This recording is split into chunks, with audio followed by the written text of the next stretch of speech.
से सामाजिक अंकेक्षण कर सकते हैं या पब्लिक ऑडिट्स कर सकते हैं। जन सुनवाई की पूरी प्रक्रिया के बारे में उन्होंने बात की होगी।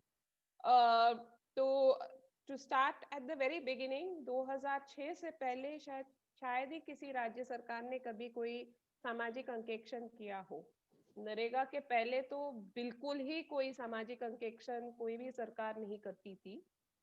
ये पूरा कॉन्सेप्ट जो है ये लोगों से ही उमड़ के निकला है और लोग ही थे जिन्होंने सबसे पहले सूचना के अधिकार के पूरे मुद्दे को लेकर सामाजिक अंकेक्षण करना शुरू किया। वहां से जो ये कहानी चली, तो 2006 में नरेगा का कानून जब पारित हुआ और सारे राज्य सरकारों ने उसका क्रियान्वयन करना शुरू किया, तो उस हिसाब से उसके तहत, क्योंकि कानून में बहुत क्लियरली लिखा था कि सामाजिक अंकेक्षण ग्राम सभा करेगी, तो उसको लेकर चलते हुए कुछ राज्य सरकार और उसमें आंध्रा की सरकार शायद सबसे पहले, जो आज के तारीख में आंध्रा और तेलंगाना है, लेकिन आंध्रा की सरकार ने ये कोशिश किया कि हम सामाजिक अंकेक्षण को किस तरीके से सरकारी ढांचे में लाकर, सरकारी ढांचे में होते हुए उसको इंडिपेंडेंट रखें और इसमें कोई छेड़खानी ना हो, ये मतलब पूरी तरीके से इंडिपेंडेंट प्रक्रिया बने। तो शायद ज्यादा आसान होगा कि मैं एक पावर पॉइंट आपके साथ शेयर करूं और उसको एक्सप्लेन करते जाऊं। Is that fine? Is that okay? कोई प्रॉब्लम तो नहीं होगी?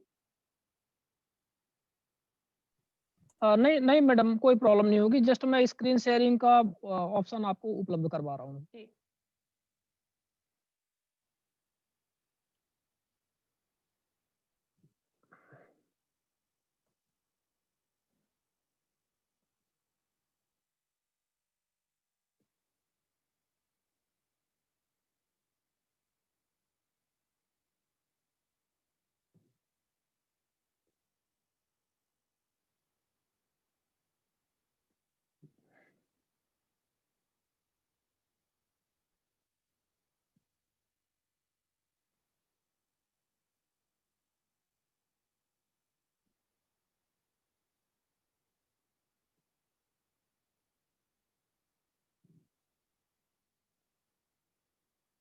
मैडम ट्राई करें जरा। अभी स्क्रीन शेयर का ऑप्शन आ गया क्या आपके पास? जी, एक मिनट, मैं बस कोशिश करती हूँ।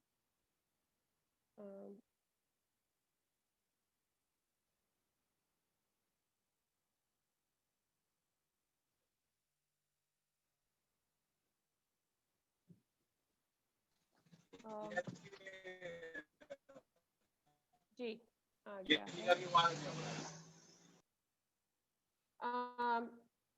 तो सामाजिक अंकेक्षण जो कि ये आगे बढ़ रहा है क्या? सेकंड, हाँ। तो अगर आप देखें कि सामाजिक अंकेक्षण जो है,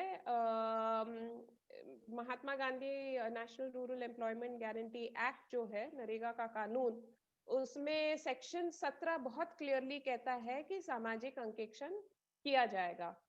अब जब कानून लिखा गया तो कानून में केवल एक लाइन डाला गया कि सामाजिक अंकेक्षण जो है वो ग्राम सभा करेगी। तो सवाल ये है कि अगर सामाजिक अंकेक्षण को पीपीटी को फुल स्क्रीन करें प्लीज। एक सेकंड, सॉरी,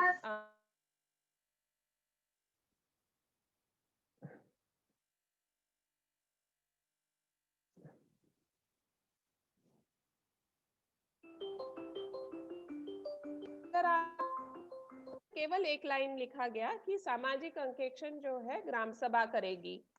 अब अगर आप ये समझने की कोशिश करें कि एक ग्राम पंचायत में जितने वोटर हैं वो सारे के सारे ग्राम सभा के मेंबर हैं, तो हो सकता है किसी गांव में हम 500, 600, 1000 लोगों की बात कर रहे हैं, मतलब परिवारों की बात कर रहे हैं, और उन परिवारों में जितने भी लोग हैं वो सारे ग्राम सभा मेंबर होते हैं। तो क्या इतने सारे लोग एक साथ सामाजिक अंकेक्षण कर सकते हैं? तो मुश्किल है, क्योंकि सवाल ये भी है कि कौन जाके रिकॉर्ड्स लेगा? कागज पंचायत से अगर लेना हो तो लोग थोड़ा घबराते भी हैं, उनको लगता है यार मैं सरपंच के साथ पंगा क्यों लूं, मैं ही क्यों ये काम करूं, कोई और भी कर सकता है। तो जब पहले पहल ये कानून पारित हुआ, तो आंध्रा की सरकार ने मजदूर किसान शक्ति संगठन से एक्चुअली पूछा कि क्या आपका कोई मतलब आप आ सकते हैं क्या हमें ट्रेन करने के लिए, क्योंकि हम चाहते हैं कि हम सामाजिक अंकेक्षण नरेगा में पहले से ही शुरुआत करें, ताकि एक तरीके से जब आप शुरुआती दौर में ही एक स्कीम के साथ साथ सामाजिक अंकेक्षण जैसे एक प्रक्रिया शुरू कर दो, तो वेस्टेड इंटरेस्ट मतलब जो एकदम से जिनकी सांठगांठ होती है, या जिनको स्कीम से मुनाफा लेने की ये होती है, मंशा होती है, वो पहले ही दिन से उनपे अंकुश लग जाता है, वरना रेजिस्टेंस जो है बिल्डअप हो जाता है। तो 2006 में जब मजदूर किसान शक्ति संगठन से आंध्र सरकार ने बात की, तो उस वक्त मैं हैदराबाद आई हुई थी, क्योंकि मेरे माता पिता यहाँ रहते हैं, तो उन्होंने कहा आप मिल लीजिए और देख लीजिए। तो सबसे पहली मुलाकात मेरी जब सरकार के प्रिंसिपल सेक्रेटरी से हुई, तो मेरी एमकेएसएस की जो एक पूरी सोच थी, क्योंकि वहाँ एमकेएसएस के साथ भी हमने कुछ जॉइंट एक्सरसाइजेस सरकार के साथ किए थे, और वो कोई मुझे बहुत मतलब भयानक वाली सिनारियो थी। तो जब एक राज्य सरकार के प्रिंसिपल सेक्रेटरी ने मुझसे कहा कि हम सामाजिक अंकेक्षण करना चाहते हैं, तो मैं हंसने लग गई, और मैंने उनसे कहा कि आप ये ट्रेनिंग वेनिंग छोड़िए, आप सामाजिक अंकेक्षण को समझना चाहते हैं तो सीधा फील्ड में उतरिए, एक आध सामाजिक अंकेक्षण कर डालिए, और वो जो सामाजिक अंकेक्षण आपने कर डाला, तो उससे आपको पता चल जाएगा कि ये आगे बढ़ेगा भी या नहीं, क्योंकि पॉलिटिकल और ब्यूरोक्रेटिक रेजिस्टेंस जो होती है सामाजिक अंकेक्षण को लेकर, वो बहुत हाई होता है। तो उन्होंने कहा नहीं नहीं, हमारे राज्य में तो हम पूरी तरीके से तैयार हैं। तो सामाजिक अंकेक्षण में I am not going to go into the two मतलब जो क्या है सामाजिक अंकेक्षण, ये शायद पिछले हफ्ते ऑलरेडी आपको बता दिया गया होगा कि सामाजिक अंकेक्षण लोगों की भागीदारी के साथ होने वाली एक प्रक्रिया है। यही है कि आंध्रा में हमने एक मॉडल जो है वो तैयार किया, जिसके तहत जो आम तौर पे फैसिलिटेशन वाला रोल कोई सिविल सोसाइटी ऑर्गेनाइजेशन या मूवमेंट से जुड़े हुए लोग हैं, या जो पंचायत में हो सकता है सामाजिक कार्यकर्ता हो, वो करते हैं। यहाँ पर सरकार एक पूरी व्यवस्था बिठाती है कि इंडिपेंडेंट फैसिलिटेशन सामाजिक अंकेक्षण की जाए, जिसमें सरकार एक्टिवली कोई रोल नहीं प्ले करेगा या उसमें किसी तरीके से इंटरफियर नहीं करेगा। तो सामाजिक अंकेक्षण का पूरा जो दी ऑब्जेक्टिव्स हैं वो यही है कि लोगों को हमें अपनी हमारी जो परफॉर्मेंस है उसको लोगों के सामने रखना चाहिए, लोगों को ये पता चलना चाहिए कि उनके हक क्या है। ये भी है कि लोगों की भागीदारी मतलब हमारी कॉन्स्टिट्यूशन में हो, हमारी रोज की भाषा जो सरकारी भाषा होती है उसमें भागीदारी हम बहुत लूजली यूज करते हैं। अरे लोगों के भागीदारी के साथ और लोगों के सहमति के साथ, लेकिन होता है क्या असल में अगर आप देखें तो वही निर्णय लेते हैं जो कि हमारे रिप्रेजेंटेटिव्स हैं, और कई बार तो वो ऐसे निर्णय लेते हैं जो हमारे ही खिलाफ है और हम कुछ बोल भी नहीं पाते हैं, लेकिन इस्तेमाल करने के लिए भागीदारी और सहमति वाले शब्द बहुत सुंदर हैं, इसलिए हर कोई इस्तेमाल करता है। लेकिन सामाजिक अंकेक्षण की प्रक्रिया की यही एक नींव है कि आप लोगों की भागीदारी सच में इंश्योर करें कि लोग भाग ले सकें और लोग अपनी बात रख सकें, लोग ये जान सकें कि उनके हक और अधिकार क्या हैं। ये भी है कि ग्राम सभा आज के तारीख में सारे ही राज्य कहते हैं कि हमने ग्राम सभा जो है चलाई है, लेकिन सच में ग्राम सभा कहाँ तक मतलब लोगों की भागीदारी कितनी है ग्राम सभा में, अगर आप जाके देख ले तो आपको समझ में आ जाएगी। कई जगह लोगों को बताया नहीं जाता कि ग्राम सभा हो रहा है, कई जगह लोग आ भी जाते हैं और लोगों को कहता है कि भाई हम ये 4 चीजें करने की सोच रहे हैं, हमने ये प्रपोजल भेज दिया, बस आपको बता रहे हैं। तो जो सच में ग्राम सभा में भागीदारी होनी चाहिए, वो आप कहीं नहीं देखते हैं। तो एक तरीके से सामाजिक अंकेक्षण का ये भी एक मूलभूत ये ऑब्जेक्टिव है कि हम सामाजिक अंकेक्षण के द्वारा ग्राम सभा को भी सशक्त कर सके। और साथ ही साथ जो एक बहुत बड़ा भाग है, वो ये है कि अगर स्कीम में किसी भी तरीके की गड़बड़ियां हो रही हैं, तो वो वहीं के वहीं उजागर हो, लोगों को पता चले, लोग उसको समझ सके, और उसके साथ जहां मतलब जहां हमें प्रोग्राम को मतलब चलाने में, सशक्त बनाने में अगर कोई बदलाव लाने हो, तो वो साथ ही साथ वो बदलाव भी हो। क्योंकि कई बार यही होता है कि 5-10 साल तक स्कीम चल जाती है, उसके बाद एक आर्टिकल निकल जाएगी कि भाई ये पूरा का पूरा पैसा जो है वो तो व्यर्थ में खर्चा हुआ, क्योंकि इसका कोई आउटकम नहीं था। तो क्या फायदा, हमारा ही पैसा खर्चा हो रहा है, और हमारा ही पैसा किस तरीके से खर्चा हो रहा है उसकी हम, जैसे एक बच्चों का रिपोर्ट कार्ड देखते हैं ना, कि हर 6 महीने में एक रिपोर्ट कार्ड आ जाता है, तो पता चलता है बच्चा पढ़ रहा है, नहीं पढ़ रहा है, फेल हो रहा है, मतलब कहीं वो क्लास में बैठ के सो तो नहीं रहा है कि टीचर कुछ बता रही है, कुछ समझ ही नहीं रहा है, या ये भी पता चल जाता है कि टीचर बच्चे को कितना तक समझा पा रहा है। तो एक तरीके से ये एक रिपोर्ट कार्ड है प्रोग्राम के परफॉर्मेंस के बारे में। लेकिन उस रिपोर्ट कार्ड में केवल ये नहीं है कि अच्छा बच्चा समझ गया, नहीं समझ पाया, या ठीक ठाक इम्प्लीमेंटेशन हुई, उसमें फाइनेंशियल एस्पेक्ट भी होता है, ताकि लोग ये जान सके कि कितना खर्चा हुआ है और उस खर्चे का क्या आउटकम रहा है। मैं आपको बताना चाहूंगी कि ये जो इंडिपेंडेंट सोसाइटी है वो शायद इसी राज्य से शुरू हुआ। 2006 से 2009 तक तो एक प्रोग्राम के तहत चला, जो कि स्ट्रेटजीज परफॉर्मेंस इनोवेशन यूनिट था। लेकिन 2009 में पूरी 3 साल की एक्सपीरियंस के बाद राज्य सरकार को ये समझ में आ गया कि एक इंडिपेंडेंट सोसाइटी होना बहुत जरूरी है। तो society for social audit, accountability और ट्रांसपेरेंसी नाम का एक इंडिपेंडेंट सोसाइटी जो है उसको रजिस्टर किया गया। ये केवल नरेगा ही नहीं, जो बाकी एनआरईजीए के अलावा जो बाकी रूरल डेवलपमेंट स्कीम्स हैं उसकी भी सामाजिक अंकेक्षण को फैसिलिटेट करता है। एक ट्रेन कार्डर ऑफ फैसिलिटेटर्स, मतलब आप देखें तो हर गांव में अब तक शायद 10-12 साल हो गए जब से हमने सामाजिक अंकेक्षण शुरू किया है। हर गांव में आपको 4 या 5 तो ऐसे वॉलंटियर्स दिख जाएंगे जिन्होंने हमारे साथ कभी ना कभी तो नरेगा का और बाकी आरडी स्कीम्स का सामाजिक अंकेक्षण किया हो। करीब 1.5-2 लाख विलेज सोशल ऑडिटर्स को आज तक ट्रेन किया गया है, और ये सारे के सारे ग्रामीण क्षेत्र के नरेगा के परिवारों से ही है, मतलब नरेगा में काम करने वाले जॉब कार्ड होल्डर्स के परिवारों से ही हैं। और ये बच्चे जो हैं हमारे साथ कभी ना कभी इस 10 साल के प्रक्रिया में सामाजिक अंकेक्षण में जुड़े हैं। ये भी है कि जब भी आप ट्रांसपेरेंसी एंड अकाउंटेबिलिटी की बात करो, तो पहला रिएक्शन केंद्र सरकार का हो या राज्य सरकार का हो, वो यही होता है कि भाई पैसे कहाँ से आएंगे। तो ये शायद पहला राज्य था जिसने कहा कि भाई अगर हम 2,500, 3,000, 4,000 करोड़ खर्चा कर रहे हैं, तो 2,500-3,000 करोड़ का जो 0.5% है, मतलब रुपए में 50%, 0.5%, अगर उसको हम ट्रांसपेरेंसी और अकाउंटेबिलिटी के लिए रखते हैं, तो आप सोचिए कि 99.5% तो हमारा पैसा बच जाता है।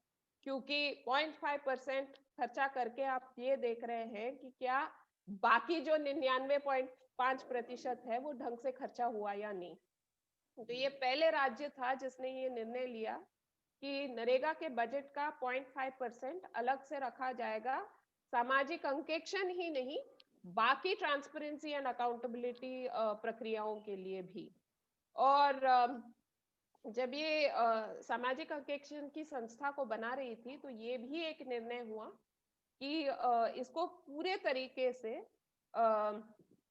इम्प्लीमेंटिंग एजेंसी से परे रखना चाहिए। तो इसलिए 2010 में शायद पहली बार ये एक ही राज्य सरकार था जिसने बाकायदा एक सोशल एक्टिविस्ट, क्योंकि मैं सोशल एक्टिविस्ट हूँ और आज के तारीख में मैं डायरेक्टर सोशल ऑडिट 1 साल नहीं 10 साल से मैं काम कर रही हूँ। तो ये शायद पहले राज्य था जिसने कहा कि हम इसको पूरी तरीके से परे रखने के लिए इम्प्लीमेंटिंग एजेंसी से एक सोशल एक्टिविस्ट को ढूंढेंगे, और वो भी एमकेएसएस का कोई सोशल एक्टिविस्ट या एमकेएसएस से जुड़े हुए कोई सोशल एक्टिविस्ट को कोई डायरेक्टर सरकारी एक ऑर्गेनाइजेशन का बना रहा हो तो 100 बार सोच लेगा, कि क्योंकि उनको पता भी है कि ये रेपुटेशन उस संस्था उस संगठन की ऐसी है कि ये कहीं भी रुकेंगे नहीं, जो है वो बोलेंगे। इनमें से कई सारी चीजें मतलब 10 साल में अगर आप देखें तो 15 साल हो गए नरेगा के शुरू हुए, उसमें से सोशल ऑडिट तो खैर आंध्रा और तेलंगाना में 2006 से ही चल रहा था, 2009 से इंडिपेंडेंट डायरेक्टरेट एस्टैब्लिश हुआ। बाकी राज्य केवल पिछले 2 साल से शायद, क्योंकि उनपे गवर्नमेंट ऑफ इंडिया का प्रेशर पड़ रहा है, तो उन्होंने independent social audit directorate setup किए हैं। लेकिन झारखंड के अलावा झारखंड, सिक्किम और शायद उड़ीसा, 3 ऐसे राज्यों के अलावा कोई भी और राज्य गैर सरकारी डायरेक्टर नहीं चाहता है। वो रिटायर्ड आईएएस को ले लेंगे, मतलब रिटायर्ड स्टेट सर्विस वाले को ले लेंगे, रिटायर्ड किसी को भी ले लेंगे, या इन सर्विस वाला कोई एम्प्लॉय को ले लेंगे, लेकिन पूरी तरीके से गैर सरकारी डायरेक्टर मतलब राज्य बिल्कुल भी नहीं चाहते हैं, डरते हैं वो, क्योंकि उनको लगता है कि यार ये पूरी तरीके से हमारे हाथ से निकल जाएगा। तो जैसे मैंने आपको कहा कि तेलंगाना में जो सबसे पहला ये मतलब तब का आंध्रा था, ये Andhra and Telangana combined state जब था, तो 2006 में ये पूरी प्रक्रिया शुरू हुई। और उस वक्त जैसे मैं कह रही थी, जब प्रिंसिपल सेक्रेटरी ने कहा कि हम एक ट्रेनिंग चाहते हैं, मैंने कहा नहीं, आप एक सामाजिक अंकेक्षण कर ही लीजिए, क्योंकि उससे साफ हो जाएगा कि ये आगे बढ़ेगा भी या नहीं। तो 2006 में एक पायलट सोशल ऑडिट हमने किया था नरेगा के पहले। अगर आपको याद है तो एक national food for work programme चला था, जिसमें लोग काम करते थे, उनको 25% पैसा मिलता था और 75% गेहूं या अनाज मिलता था। तो जब हमने 2006 में वो पायलट सोशल ऑडिट किया, तो आप यकीन नहीं मानेंगे, मतलब मैं आपको बस एक एनेक्डोटल कहानी सुनाना चाहती हूँ कि हम ब्लॉक ऑफिस में गए, मुझे लगा रिकॉर्ड नहीं मिलेंगे, क्योंकि एनकेएसएस के साथ जितने मैंने सामाजिक अंकेक्षण किए थे, 1 साल तो कोर्ट के चक्कर कटते थे हमारे, केवल मास्टर रोल और वो एमबुक निकलवाने के लिए। तो मुझे लगा यहाँ कहाँ से मिलने वाला है, लेकिन हैरानी हुई कि उन्होंने एक दिन में ही पूरे रिकॉर्ड दे दिए। उन्होंने कहा कि हाँ, हमें सेक्रेटरी साहब से कॉल आ गया था कि आपकी टीम आएगी, ये रिकॉर्ड है। हमने रिकॉर्ड लिया, तो जैसे सामाजिक अंकेक्षण की प्रक्रिया है, हमने डोर टू डोर वेरिफिकेशन किया, मतलब घर घर घूमे, लोगों से पूछा कि भैया आपने काम किया, आपको अनाज मिला, आपको पैसा मिला, साथ साथ काम की भी वेरिफिकेशन हो रही थी। और लोगों में इतना गुस्सा था, मतलब हर घर से यही रिएक्शन आया कि कौन सा काम, हमें कभी काम नहीं दिया, हमें तो ये अनाज ही नहीं मिला। तो हमने काम की भी वेरिफिकेशन जब की, तो हमें लगा कि ये तो पूरी कॉन्ट्रैक्ट प्रक्रिया में चली है। तो ग्राम सभा के एक दिन पहले वीडियो हमारे पास आए और उन्होंने कहा मैडम आप अब ग्राम सभा में क्या होगा। हमने कहा ग्राम सभा में ये पढ़ के सुनाएंगे। उन्होंने कहा जो रिकॉर्ड हमने दिया उसको पढ़ के सुनाएंगे। हमने कहा जो रिकॉर्ड आपने दिया वही पढ़ के सुनाएंगे। उन्होंने कहा मैडम आप एक काम करिए, हम आपको ये एक और पुलंदा दे रहे हैं, आप इसको पढ़ के सुना दीजिए। तो हमें हैरानी हुई।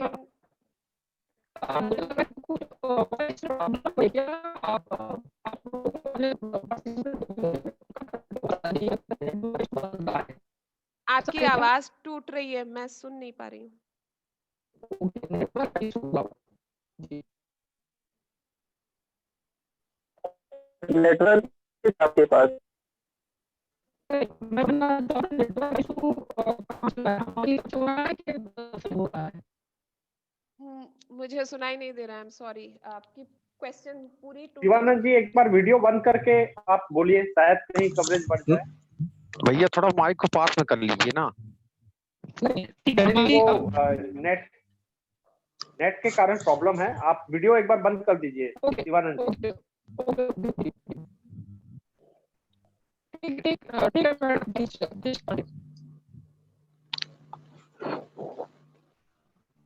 नहीं आ रही है आवाज भैया। आप टाइप कर देंगे तो शायद मत। सर टाइप कर दीजिए ना हम अपना मैसेज।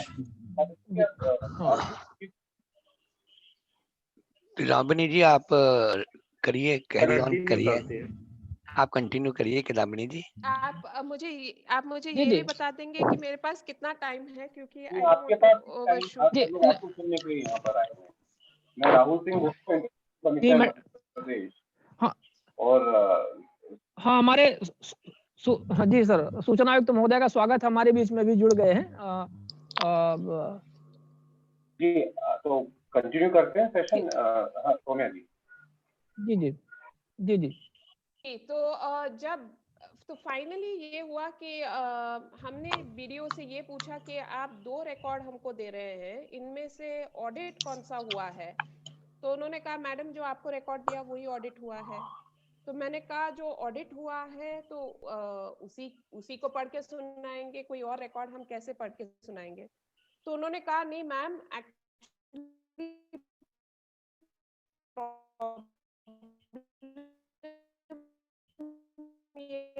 इस रिकॉर्ड में है। वीडियो से ये मैं इतना हैरान हुई कि 2 सेट ऑफ रिकॉर्ड है। कह रहे एक ऑडिट के लिए तैयार किया गया, दूसरा रिपोर्ट मतलब दूसरा रिकॉर्ड से आप पढ़ के सुनाएं। उस दिन जो ग्राम सभा की सुबह के दिन करीब 6 बजे 8 या 10 कॉन्ट्रैक्टर्स मेरे पास आए। हम स्कूल में सोए हुए थे गांव में, तो उन्होंने आके जगा के कहा कि आप ये सब क्या कर रहे हो? हमने कहा कि क्या कर और कितना खर्चा हुआ है इस गांव में? तो उन्होंने कहा वो हम आपको बता देते हैं। उन सब के पास अपनी अपनी एक रिकॉर्ड थी जो उन्होंने हमें दिखाया, और आप हैरान रहेंगे कि जो जो जो कॉन्ट्रैक्टर्स ने हमें दिया उसमें लिखा हुआ था कि इतने लोगों को हमने इतना पैसा दिया, मशीन पर इतना हमने खर्चा किया, हमको ठेका इतने में मिला। तो पूरा ठेका उनको 1.5 लाख में मिला था, एक रोड के लिए बनाने के लिए, जो कच्चे रोड थे। और जो सरकारी दस्तावेज थे उसमें खर्चा करीब 3 लाख का एक रोड पे दिखाया गया। तो मतलब एस्टिमेट्स ही जो बनाए गए थे वो फर्जी, रिकॉर्ड फर्जी, जो पूरा का पूरा काम हुआ है वो ठेके पे हुआ है, मशीन से काम किया गया, और जो ड्रेसिंग है ताकि मशीन के वो नहीं दिखे ट्रैक्स, उस पे वो ड्रेसिंग को करने के लिए लेबर को इस्तेमाल किया गया। तो मैं ये कहानी सुना रही हूँ क्योंकि ये 2006 में फूड फॉर वर्क प्रोग्राम की ऑडिट के तहत कहानी ये थी। कल हमारे यहाँ joint secretary ministry of rural development पिछले 2 दिन में सडन विजिट, मतलब सरप्राइज विजिट था। राज्य को पहले से नहीं बताया गया कि वो कहाँ जा रहे हैं, कौन से काम देखेंगे, कौन से काम को वो वेरीफाई करेंगे। उन्होंने खुद ही इंटरनेट पे देखा, उन्होंने खुद ही चुना, और वो खुद फील्ड में एयरपोर्ट में उतरे, आए, उन्होंने कहा ये वाले वर्कसाइट, ये वाले गांव, ये वाले डिस्ट्रिक्ट में आप ले जाएं।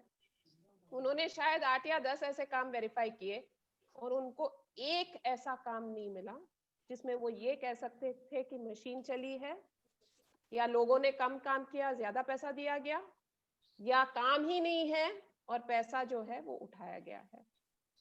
ये है ताकत अगर आप एक ऐसी सिस्टम को लगाएं जिसमें पारदर्शिता हो और जवाबदेही हो, क्योंकि जो डिटरेंस वाला फैक्टर है, मतलब हर कोई सोचता है, एक बार नहीं 1000 बार सोचता है कि यार आज मैं कोई गलती करूंगा तो पकड़ा जाऊंगा।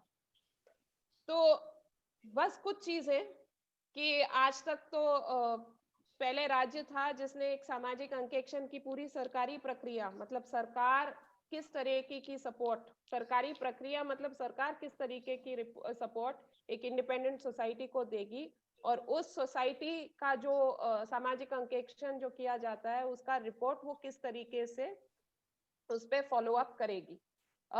स्टेट रूल्स जो सबसे पहले बार इस राज्य ने पारित किया, सामाजिक अंकेक्षण हो जाता है तो उसकी फॉलो अप जो है वो बहुत इंपॉर्टेंट होती है, वरना आप देखो कि अंकेक्षण पे अंकेक्षण हम करते जा रहे हैं और इस तरफ कार्रवाई कुछ नहीं हो तो लोग भी तंग आ जाएंगे। चौथे बार तो वो सोशल ऑडिट वाली टीम को ही पकड़ के उसकी ठुकाई होगी कि यार तुम हर साल क्यों आते हो और हमारा टाइम क्यों वेस्ट करते हो, क्योंकि आते हो हमारे से बात करते हो, हमारे रिपोर्ट्स लेके जाते हो, लेकिन होता कुछ नहीं है। तो एक सेपरेट विंग है जिसका काम यही है कि वो सामाजिक अंकेक्षण के रिपोर्ट्स पे कठिन तौर पे मतलब निर्धारित तौर पे वो फॉलो अप कर सके। 100% वेरिफिकेशन हर लेबर और का होता है जिसने काम किया हो, और वर्क साइट्स की वेरिफिकेशन भी 100% होती है। अगर कहीं हम वेरिफिकेशन नहीं कर पाए, मान लीजिए कि एमआई टैंक है जिसमें डीसिल्टिंग हुआ था और उसमें पानी भर गया है, तो बाकायदा सामाजिक अंकेक्षण के कार्यकर्ता को लिखना पड़ता है कि वो उस वर्क साइट को क्यों वेरीफाई नहीं कर पाया। एक स्ट्रीमलाइन इंडिपेंडेंट मतलब मैं आपको बता सकती हूँ कि इन 10 सालों में जो मैंने डायरेक्टर सामाजिक अंकेक्षण के तौर पे काम किया है, एक दिन भी किसी एमएलए, किसी एमपी, ना चीफ मिनिस्टर के ऑफिस से, ना प्रिंसिपल सेक्रेटरी के ऑफिस से, ना कमिश्नर के ऑफिस से ये कॉल आया है कि सामाजिक अंकेक्षण को आप रोको, सामाजिक अंकेक्षण के डेट बदलो, सामाजिक अंकेक्षण के रिपोर्ट आप पढ़ के ना सुनाएं। मेरे काम में आज तक किसी ने कोई भी बाधा नहीं डाली है, और डालते तो सुनती नहीं वो अलग बात है।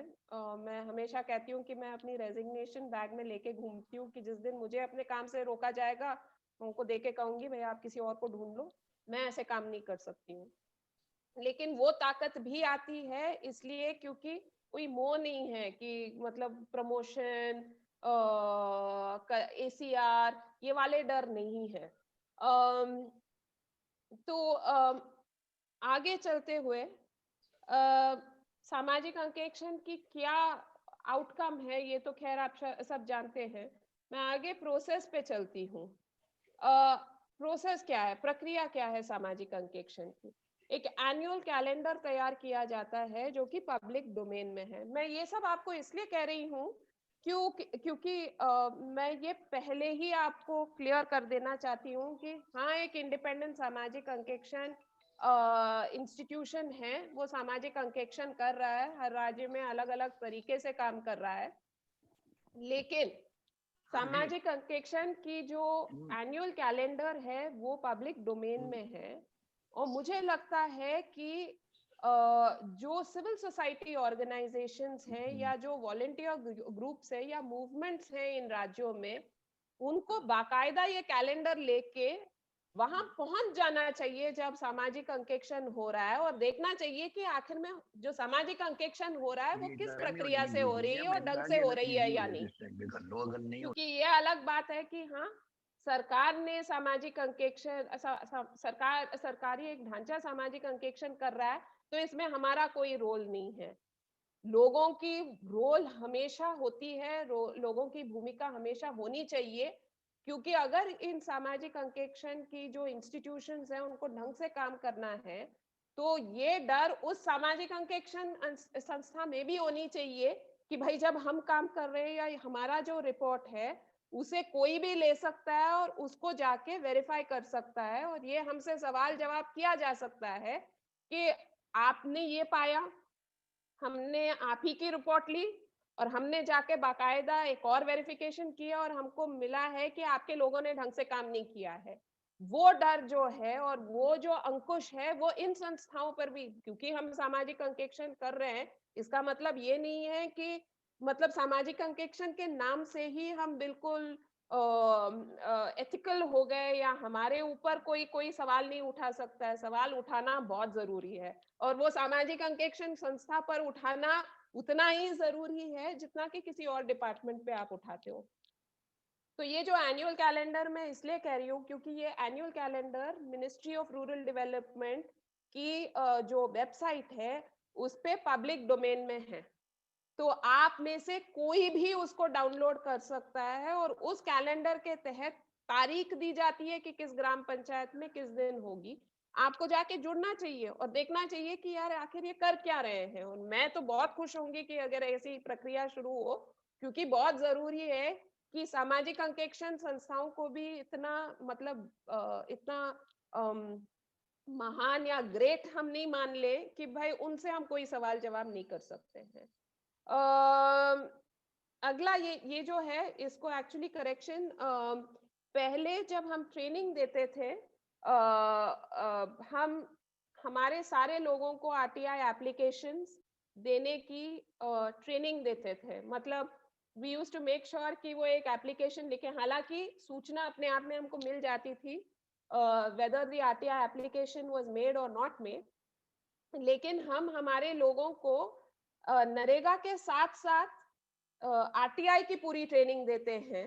और ये अच्छा है क्योंकि कभी उनको अगर संस्था से भी मतलब सामाजिक अंकेक्षण की संस्था से भी सवाल जवाब करना होता है तो हमारे लोग सीख गए हैं कि आरटीआई एप्लीकेशन लगाएं तो तुरंत जवाब मिलेगा। तो जिनको हमने ट्रेनिंग दी है वो केवल नरेगा ही नहीं या ग्राम पंचायत के स्तर पे ही नहीं, हमने ऐसे आरटीआई एक्टिविस्ट तैयार किए हैं जो कि अपने गांव में जो भी स्कीम्स हैं उसके तहत अलग अलग डिपार्टमेंट्स को आरटीआई डाल के उनसे सूचना लेके पूछताछ करते रहते हैं और अपने गांव में ही ग्राम सभा में पढ़ के भी सुनाते हैं। प्रक्रिया क्या है? तो एक टीम ऑफ बीआरपीज और डीआरपीज हैं जो कि हमारे ट्रेन्ड रिसोर्स पर्सन्स काडर हैं। वो पहले दिन एक ब्लॉक लेवल पे हर जितने गांव हैं उसमें अपने आप को डिवाइड कर लेते हैं। 10 ब्लॉक रिसोर्स पर्सन्स एक ब्लॉक की का सोशल ऑडिट जो है उसको एंकर करते हैं। तो ये हर गांव से मतलब उस ब्लॉक में जितने ग्राम पंचायत हैं उसमें पढ़े लिखे यूथ जो कि नरेगा के ही जॉब कार्ड होल्डर्स के परिवार से हैं, उनके परिवार से लड़के मतलब ये फोटोग्राफ में आप देख सकते हैं, यूथ को आइडेंटिफाई करके उनको 3 दिन की प्रशिक्षण मंडल मतलब ब्लॉक हेडक्वार्टर्स में देते हैं। तो हर एक ब्लॉक रिसोर्स पर्सन के साथ हम ये देखते हैं कि कम से कम 2 विलेज रिसोर्स पर्सन हो ताकि टीम 3 से 4 लोगों की टीम एक ग्राम पंचायत की अंकेक्षण कर पाए। तो वीएसए और की सिलेक्शन होती है, फिर उनकी ट्रेनिंग होती है, फिर उनको रिकॉर्ड वेरिफिकेशन सिखाया जाता है कि नरेगा के क्या क्या दस्तावेज हैं और उस दस्तावेज का क्या मतलब है और उस दस्तावेज को रख के आप वेरिफिकेशन किस तरीके से कर सकते हो। उसके बाद टीम्स में डिवाइड हो जाते हैं, तो 10 टीम बनते हैं। हर टीम में एक ब्लॉक रिसोर्स पर्सन होता है और उसके साथ कम से कम 2 विलेज रिसोर्स पर्सन होते हैं। और ये मतलब 2 से लेके 3 विलेज रिसोर्स पर्सन तक हो सकते हैं। तो टीम स्ट्रेंथ हम ये मान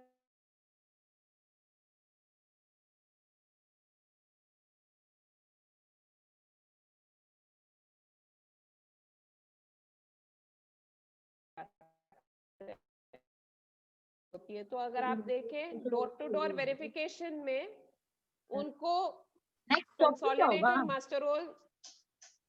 मास्टर रोल दिखाना पड़ता है, लोगों को पढ़ के सुनाया जाता है कि आपको कितना पैसा मिला है और उस महिला को पढ़ के सुनाने के बाद वो कह रहे हैं कि आप दस्तखत करो। तो ये बहुत इंटरेस्टिंग है। अगर आप देखें तो वो जो मास्टर रोल में है उनका अंगूठा है, लेकिन वो एक्चुअली साइन कर सकती हैं। तो जब हम पूछते हैं कि भाई आपने अंगूठा दिया या आप साइन करते हैं, तो वो कह रही थी कि नहीं हम साइन करते हैं। तो ये अंगूठा किसने लगाया, तो कहा कि हमारा अंगूठा नहीं है। तो हम वहां उनसे दस्तखत कराते हैं ये प्रूव करने के लिए वो दस्तखत कर सकती है। तो आपने अंगूठा क्यों लगाया, इसका मतलब वो दस्तखत उनके मतलब वो अंगूठा उनका नहीं था, किसी और ने उनके नाम से अंगूठा लगा दिया। वर्क साइट वेरिफिकेशन बाकायदा होती है जहां मेजरमेंट, और मैं आपको बताना चाहूंगी कि हमारी महिलाएं इतनी सक्षम हो गई हैं, मतलब गांव की महिलाएं मेजरमेंट लेने में, कि वो लकड़ी रख के मतलब दे कीप अ स्टिक, और वो स्टिक की जो मतलब जो ये है वो बिल्कुल मैच कर जाएगा विद अ रेगुलर टेप। तो वो उनको भी लेके जाते हैं हम, जैसे आप देखते हैं कि लेबर को भी हम साथ में ले जाते हैं कि आप करो मेजरमेंट हमारे सामने, और आप देख लो कि मेजरमेंट बुक से आपकी मेजरमेंट जो है वो टैली होती है कि नहीं। फिर सारे के सारे फाइंडिंग्स जो हैं वो ग्राम सभा में पढ़ के सुनाया जाता है। लोगों को बताया जाता है हर काम का, तो कम से कम 2-3 घंटे की ग्राम सभा चलती है, क्योंकि हर काम जो उस साल में हुआ था उसकी डिटेल्स पढ़ के सुनाई जाती हैं, और साथ साथ की सामाजिक अंकेक्षण की टीम ने क्या पाया वो भी पढ़ के सुनाई जाती है। जब सारे गांव में एक ब्लॉक के सारे गांव में जो 20-22 गांव होते हैं उसकी ग्राम सभाएं हो जाती हैं, तो ब्लॉक लेवल पे एक पब्लिक हियरिंग की जाती है, जिसमें डिस्ट्रिक्ट रूरल डेवलपमेंट ऑफिसर है जो है वो आके बैठते हैं, और हर इश्यू के लिए वो फिर नोट डाउन करते हैं कि क्या एक्शन लिया जाएगा, और वो एक्शन को पढ़ के सुनाया जाता है। मतलब लोगों को बताया जाता है कि ये इश्यू था, इसमें ये जिम्मेदार था, और सरकार इसके खिलाफ ये एक्शन लेगी, और वो पब्लिकली उसमें नोट डाउन किया जाता है, और जो डीआरडीओ है उस पे दस्तखत करते हैं।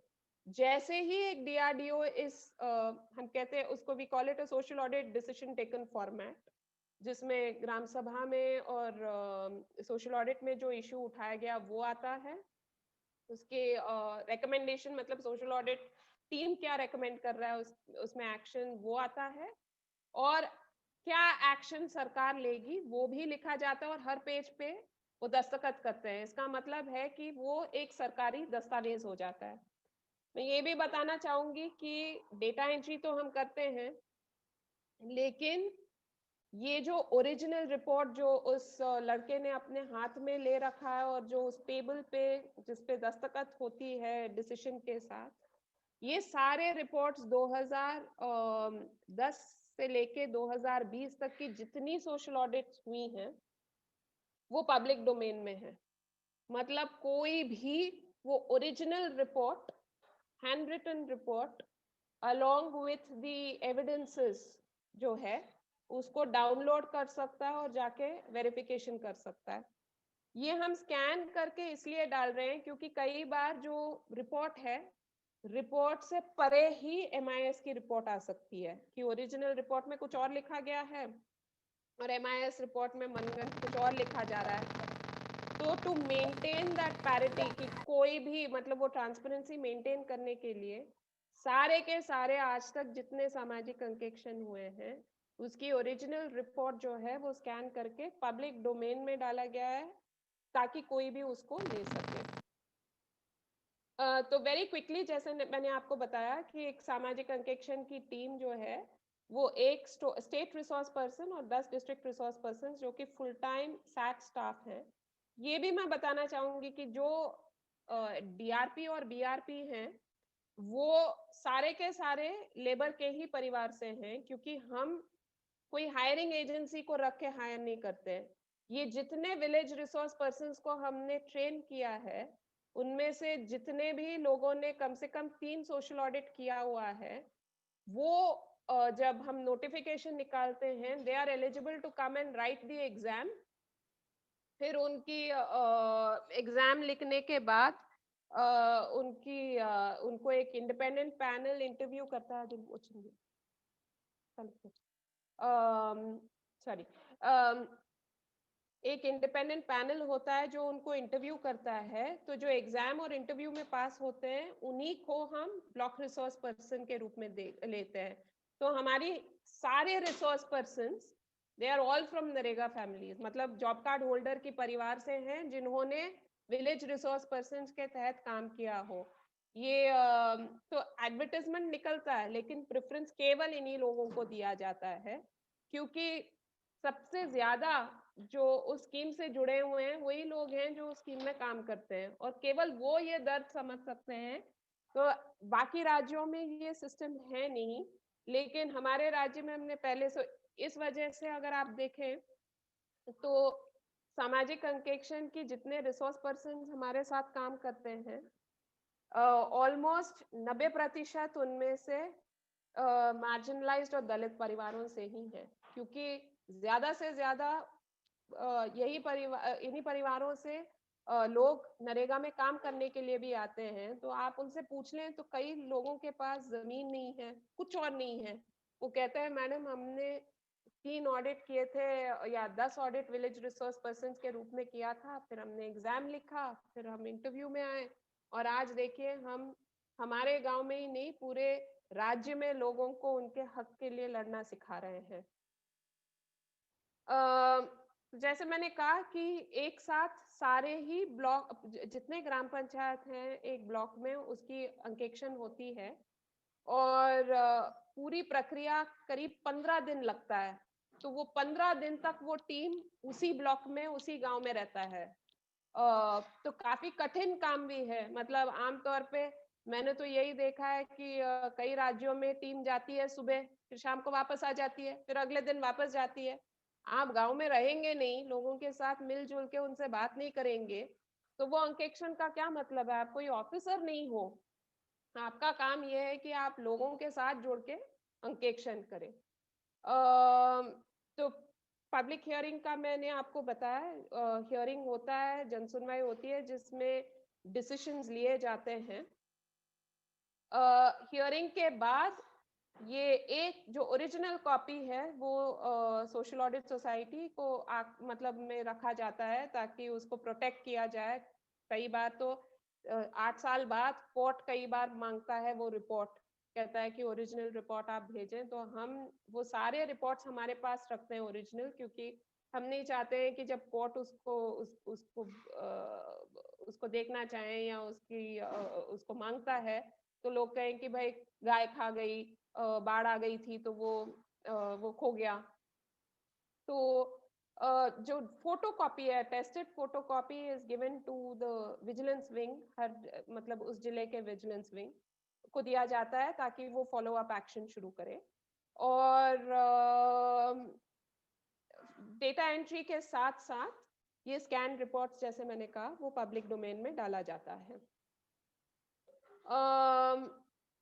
तो हमने हमारे सारे रिसोर्स पर्सन्स को ट्रेन किया है कि MIS में एंट्री वो कैसे करें, और 4 कैटेगरीज हैं ब्रॉडली जिसमें इश्यूज डलते हैं, मतलब इश्यूज की कैटेगराइजेशन 4 कैटेगरीज में होता है।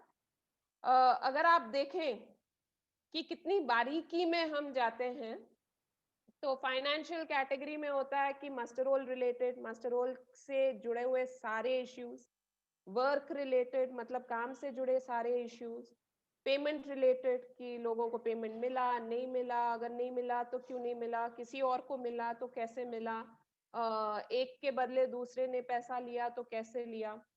Procedural category again muster roll related की दस्तखत नहीं हुए या ओवर राइटिंग हुआ या ढंग से नहीं लिखा गया।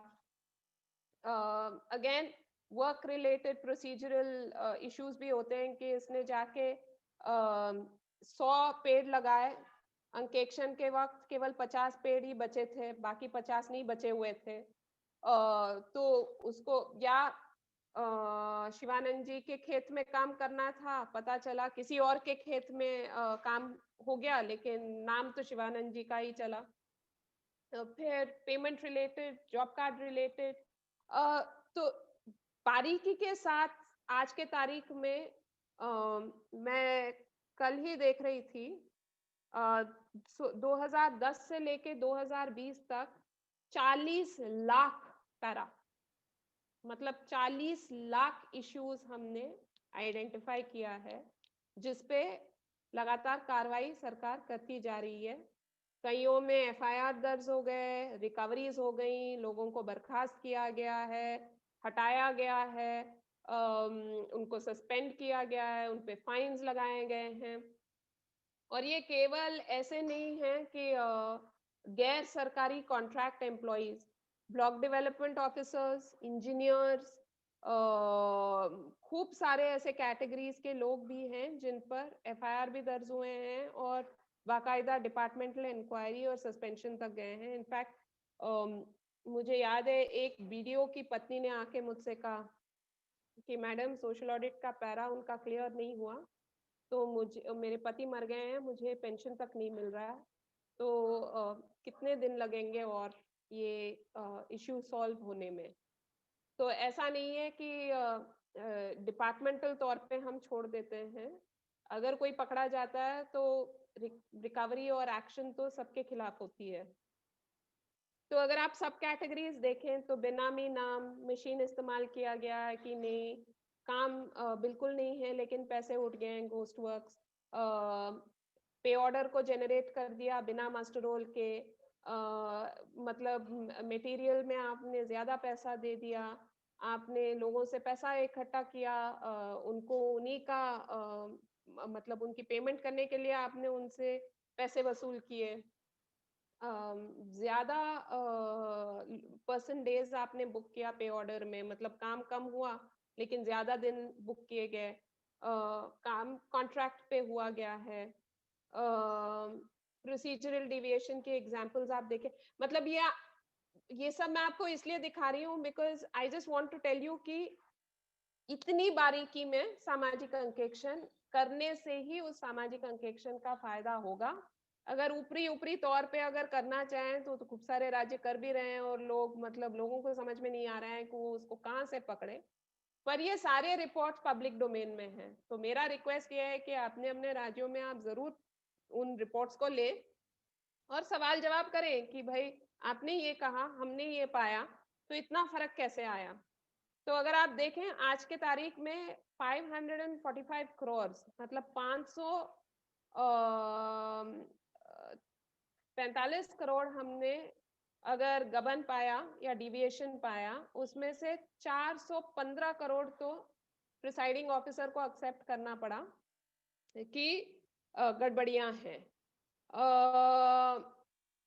अगर आप ये देखें कि प्रोसीजरल वायलेशंस में अगर हमने कहा 274 करोड़ का हमने डिविएशन पाया, तो एक्सेप्टेंस था 201 करोड़ का।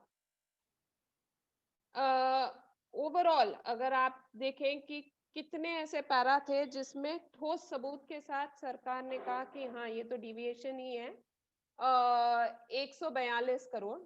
इसमें से मिसअप्रोप्रिएशन तो कई बार होता है कि पेड़ लगाए, सूख गए, मर गया, तो उसमें आप पेनल्टी लगा सकते हो लेकिन 100% रिकवरी नहीं कर सकते हो।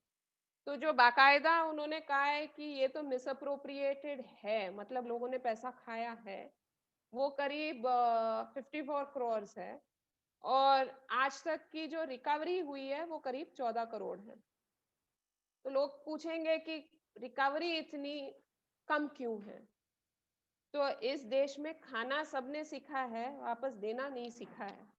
तो जब उनके घर आप जाओ तो कहेंगे कि भाई मेरे नाम से तो कुछ नहीं है, आप देख लीजिए मैं एक छपरे में रहता हूँ, मेरे पास ना जमीन है ना कुछ है।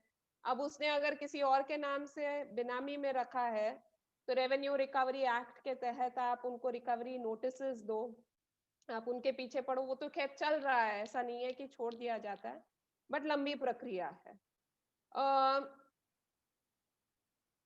एक पूरी मुहिम इस पे भी चली कि ग्रीवेंस रिड्रेस जो है, मतलब एक तरफ है गबन का मामला, दूसरा तरफ बिल्कुल दयनीय आप सिचुएशंस देखते हो कि कोई जॉब कार्ड मांग रहा है और उसको जॉब कार्ड इसलिए नहीं मिल रहा है क्योंकि उसने ब्राइब देने से मना कर दिया। तो हमें लगा कि जब तक ऐसे ग्रीवेंसेस पर हम जोर नहीं डालें और उसको तुरंत रिजॉल्व नहीं करें, तो लोगों का मतलब जो फेथ इन सोशल ऑडिट है वो पूरी तरीके से घट जाएगा। तो एक बहुत ही मतलब we put into a place a system जहां पर हम डेटेड रिसीट्स देते हैं। तो अगर आप देखें तो ये एक ग्रीवेंस रिड्रेस रिसीट है, तेलुगु में, आई एम सॉरी मैं इसको हिंदी में नहीं कर पाई, लेकिन ये बाकायदा डेटेड रिसीट होता है। तो हम इसको फिल करते हैं, कॉल सेंटर को फोन करके डिटेल्स देते हैं, जो डॉकेट नंबर आता है उसको हम नीचे एंटर करके कहते हैं ये आपका ट्रैकिंग नंबर है, और वो डेटेड रिसीट जो है वो हम ब्लॉक डेवलपमेंट ऑफिसर के ऑफिस में देते हैं, और बाकायदा 15 दिन के अंदर अंदर जो वीडियो है उसको ये रिजॉल्व करना होता है, क्योंकि हर हफ्ते फिर इस पे रिव्यू होता है कि आपके पास कितने ग्रीवेंसेस आए और आपने इनमें से कितने जो है रिजॉल्व किए। और साथ ही साथ फिर हम वेरीफाई उस वेज सीकर के साथ भी करते हैं कि भाई वो कह रहे हैं कि क्लोज हो गया है, आपका इश्यू रिजॉल्व हुआ है या नहीं। तो जब तक ऐसे प्रक्रियाएं आप नहीं डालें तो सामाजिक अंकेक्षण भी एक रूटीन हो जाता है। रिपोर्ट आते हैं, सरकार के पास दिए जाते हैं, सरकार अपना टाइम लेता है उस पर फॉलो अप करने की। ग्रीवेंसेस पे जब आप जोर डालने लग जाते हैं तो लोगों को पता चलता है कि यार पैसे देने की जरूरत नहीं है, ये है हमारा काम करने के लिए। तो आप यकीन नहीं मानेंगे, चाहे वो सैटरडे हो, संडे हो, किसी भी दिन हो, दिन का कोई भी वक्त हो सकता है, मेरा फोन नंबर जो है वो इतने सारे लोगों के पास है कि वो व्हाट्सएप ही लगा देंगे, मैडम मेरा पेमेंट नहीं आया है, 6 महीने हो गया है, मैं लगातार पूछे जा रहा हूँ लेकिन कोई जवाब नहीं दे रहा है, तो आप प्लीज कुछ करें। तो जब तक एक सामाजिक अंकेक्षण संस्था इतना एक्सेसिबल लोगों के साथ नहीं हो तो वो संस्था का क्या मतलब हो, फिर एक और जो है it becomes one more white elephant in government. Right, so इतना ही मैं कहना चाह रही थी। मुझे लगा एक पावर पॉइंट से आपको बताएं तो शायद इट विल बी इजियर। आप अगर सवाल जवाब करना चाहें तो from my side I am available, please मुझे बताएं। मैम आपने बहुत सुंदर जानकारी दी है, पर मैं एक चीज जानना चाहूंगा, जो आपने एक पायलट प्रोजेक्ट जो 2006 में किया था, जी उस पायलट प्रोजेक्ट में आपने बताया कि ठेकेदार आपके पास आके कुछ काम बताए, अधिकारियों ने 2 अलग अलग फाइल्स बताई, जी। है ना, उस पर क्या कार्रवाई हुई? अगर उस कहानी को थोड़ा सा पूरा बताए तो थोड़ा सा तो उस पर कार्रवाई ये हुई कि इंजीनियर्स उसमें सस्पेंड हुए, उसमें रिकवरीज हुई, उसमें बाकायदा FIRs लॉन्च हुए, एंड मतलब एक कहर जरूर मची पूरे राज्य में। और इनफैक्ट इनिशियली मैंने कहा भी कि हो सकता है पॉलिटिकली और ब्यूरोक्रेटिकली अब ये सामाजिक अंकेक्षण आगे नहीं बढ़े, लेकिन इस सरकार को सराहना चाहिए क्योंकि शायद उस वक्त के चीफ मिनिस्टर एक चीज पे बहुत कमिटेड थे। उन्होंने कहा कि ग्रामीण क्षेत्र का पैसा अगर कोई खाता है तो मैं उसे छोड़ूंगा नहीं। तो और अगर आप सामाजिक अंकेक्षण में पकड़े जाओगे तो वो आपका सरदर्द है। तो उस पायलट प्रक्रिया के बाद जहां जहां नरेगा का सामाजिक अंकेक्षण की बातचीत होती थी तो वीडियोस आ जाते थे, माथे आ जाते थे कि अरे सर हमारी बेइज्जती करा रहे हो सर आप पब्लिकली, मतलब सबके सामने लोग हमसे सवाल पूछ रहे हैं सर, मतलब हमने नौकरी इसलिए ज्वाइन थोड़ी की सर कि कोई एरा गैरा आके हमसे सवाल पूछे।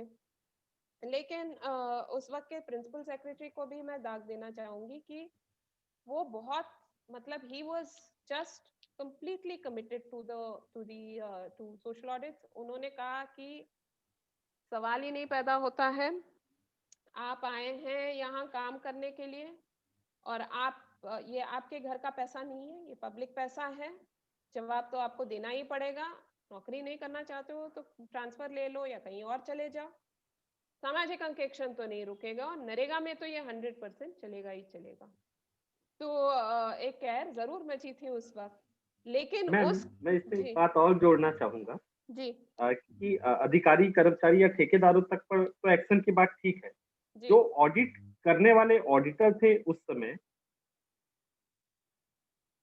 जो ऑडिट करने वाले ऑडिटर थे, वो उन गलतियों को क्यों नहीं खोज पा रहे थे या समझ पा रहे थे, या अगर वो खोज पा रहे थे और समझने लायक जानकारी थी उनके पास और उन्होंने उसके बाद भी उनकी ऑडिट की थी, इसके विरुद्ध कुछ काम किया गया? आपने अगर लोकल बॉडी फंड की ऑडिट देखी हो, जस्ट एक सेकंड, हाँ एक सेकंड मुझे यस।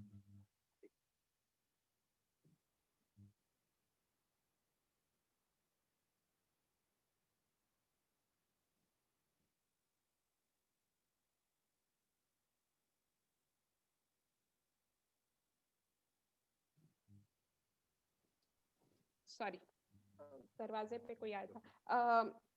तो अगर आप देखें, जो लोकल फंड ऑडिट होती है, उस लोकल फंड ऑडिट की प्रक्रिया को अगर आप कभी देखें तो क्या करते हैं वो लोग, वो एक ऑफिस में आएंगे, कहेंगे कि अपने सारे दस्तावेज दो, रूल्स और रेगुलेशंस के साथ बैठेंगे, कागज के साथ बैठेंगे, बिल्स वाउचर्स को लेके बैठेंगे, फिर वो वेरीफाई करेंगे कि अच्छा इस काम पे 1 लाख आपको खर्चा करना था, आपने 1 लाख खर्चा किया कि नहीं, अगर किया ये मतलब आपने कोई प्रोसीजरल डिविएशंस तो नहीं किए। वो फील्ड में जाके ये नहीं देखते हैं कि भाई जो कागज में है वो हकीकत में फील्ड में है भी या नहीं। सामाजिक अंकेक्षण यही करता है, कागज को किसी कमरे में बैठ के वेरीफाई नहीं करता है, वो उसी कागज को लेके फील्ड में जाता है और देखता है कि फील्ड में जो है सब ठीक है कि नहीं। और जो कागज मतलब में ये लिखा गया है, डॉक्यूमेंटल ऑडिटिंग हो गई और वो विजुअल ऑडिटिंग है। हाँ तो एक बट क्या डॉक्यूमेंटल ऑडिटिंग में कुछ गलतियां पकड़ पाना उन सोशल ऑडिटर, सॉरी, जो ऑडिट किए थे उनके लिए पॉसिबल नहीं था? पकड़ते भी हैं तो कैसी चीजों को पकड़ते हैं, असल की चीजों को तो नहीं पकड़ेंगे। वो कौन सी चीजों को पकड़ेंगे, वो कहेंगे कि तुमने यहाँ साइन नहीं किया, यहाँ पर उसकी साइन नहीं ली, तुमने ये वाला जो रूल है उसको फॉलो नहीं किया, तुमने उस वाले रूल में, मतलब छोटी गलतियां वो जरूर निकाल सकती हैं, पर मूलभूत मुद्दा यही है कि जब तक आप उन दस्तावेजों को ले जाके जमीनी तौर पे उसकी वेरिफिकेशन नहीं करो तो आपको पता ही नहीं चलेगा। मैं आपको एक एग्जांपल देती हूँ।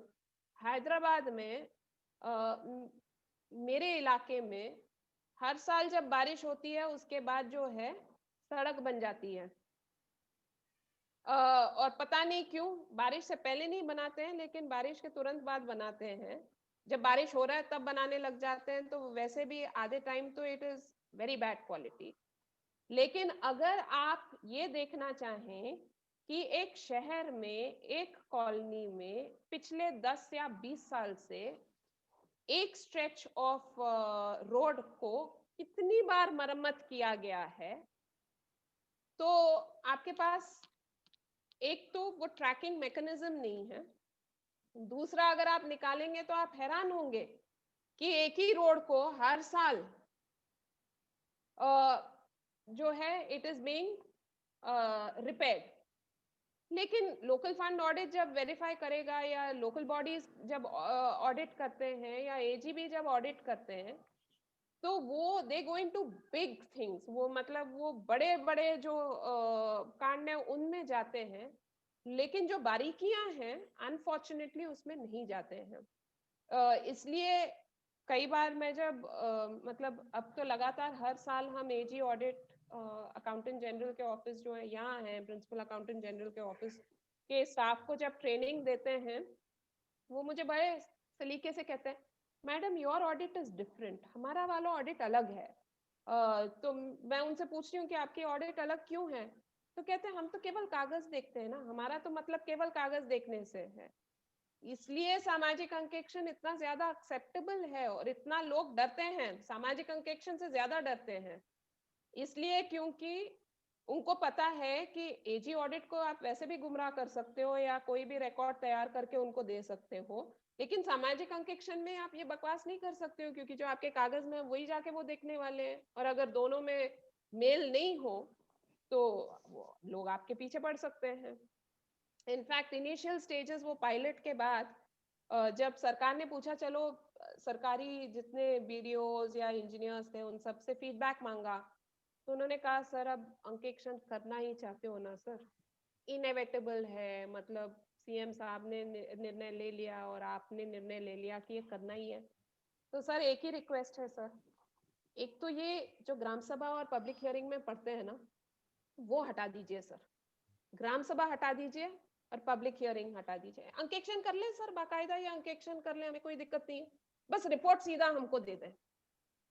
आप मानेंगे नहीं, कई राज्यों में यही हो रहा है कि मतलब कुछ राज्य में तो बीआरपी की तनख्वाह, मतलब जो ब्लॉक रिसोर्स पर्सन है जो ऑडिट करता है उसकी तनख्वाह बीडीओ दे रहा है। तो अगर बीडीओ उसकी तनख्वाह देता है तो वो क्या बीडीओ के खिलाफ कुछ लिखेगा? सवाल ही नहीं पैदा होता है। उसकी पूरी रिपोर्ट तो इतना सुंदर कि भाई क्या बढ़िया काम किया है, अरे भाई मतलब अनपैरेलल, देश में ऐसा कोई ब्लॉक ही नहीं है जिसमें इस तरीके का काम होगा, यही लिखेंगे।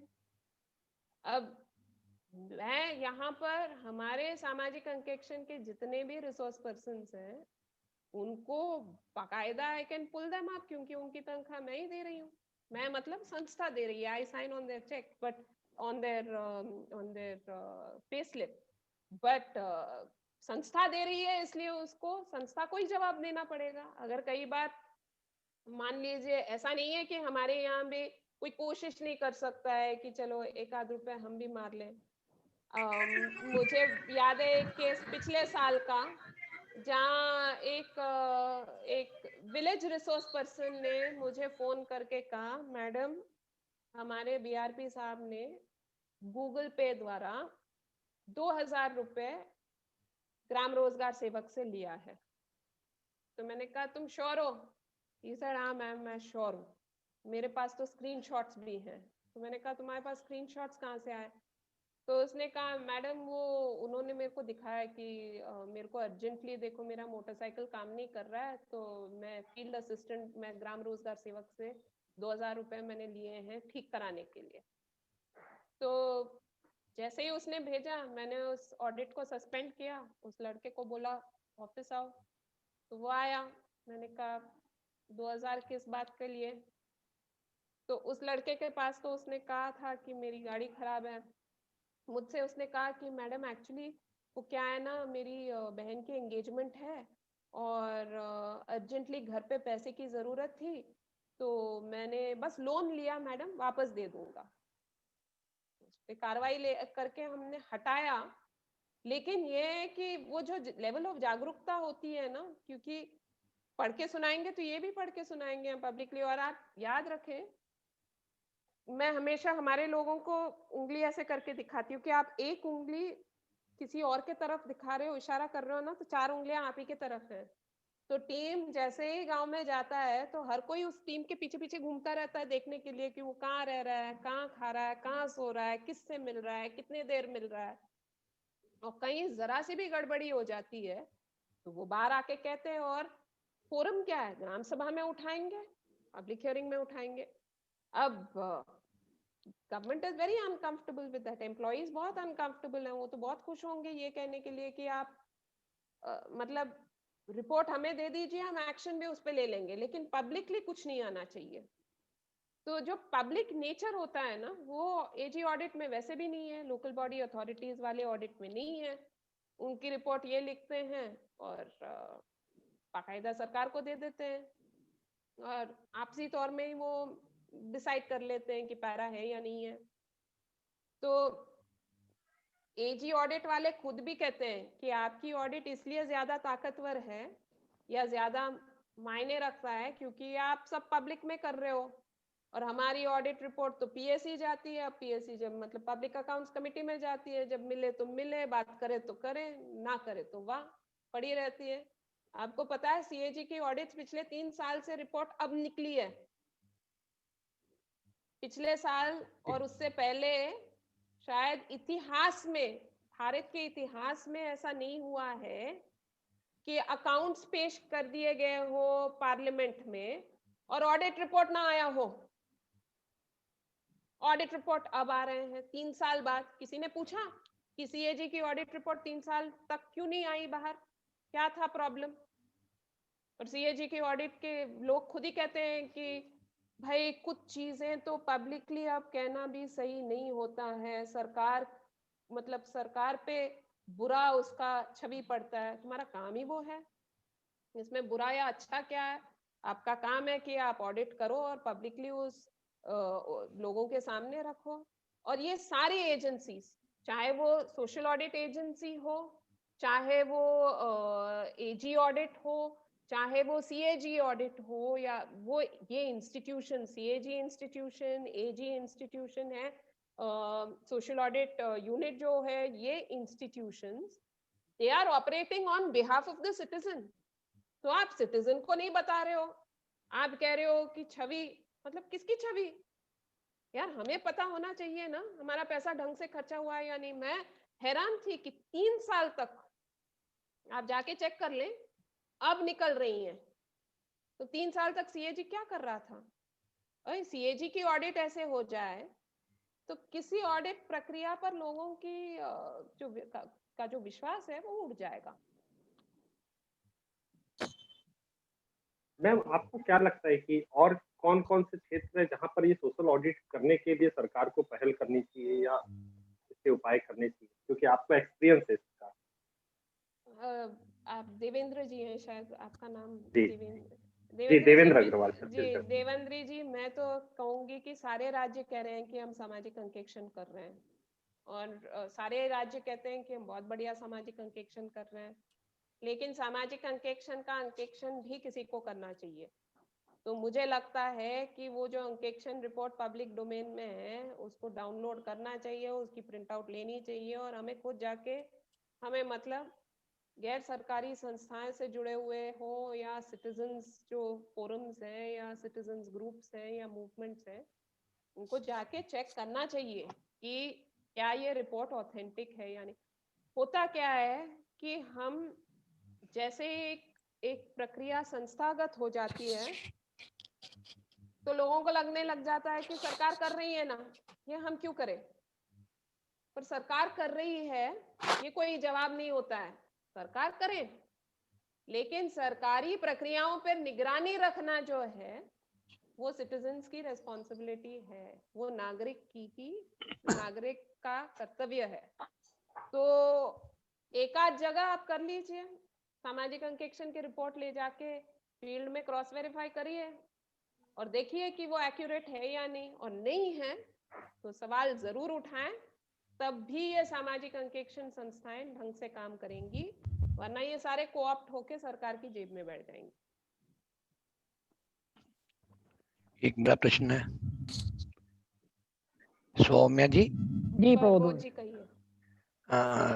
अच्छा लगा कि आप अपने राज्य में इतनी डेडिकेशन से काम कर रहे हैं। मेरा एक छोटा सा प्रश्न है कि इसमें राज्य सरकार की जो अपनी मर्जी है वो भी इन्वॉल्व है। अगर आपको ये बजट्स ना मिले होते 5.5% के, तो ये पॉसिबल था कि आप अपने इस डेडिकेशन से और पूरे एक स्टेट लेवल पे इस तरह का जो आप कहती हैं ऑडिट, सोशल ऑडिटिंग कर सकते? मेरा कहने का तात्पर्य ये है कि भाग्यवश या आपके कहने से जो आप बजट 0.5% मिला है, जिससे कि आप अपनी पूरी टीम को मॉनिटर कर सकें, उनको लगा सकें, तो उससे ये सफलता आपने प्राप्त की। उसके लिए आप कांग्रेचुलेट करता हूं मैं आपको कि जहां पर चोर चोर मसेरे भाई हैं, जैसे स्टेट